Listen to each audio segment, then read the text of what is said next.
You ask Tiger to solve. This deals with linear equations with one unknown. The final result is x equals 30. Let's solve it step by step. Group all constants on the right side of the equation. Add 4 to both sides.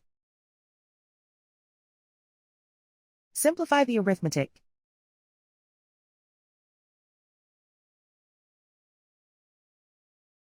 Isolate the x.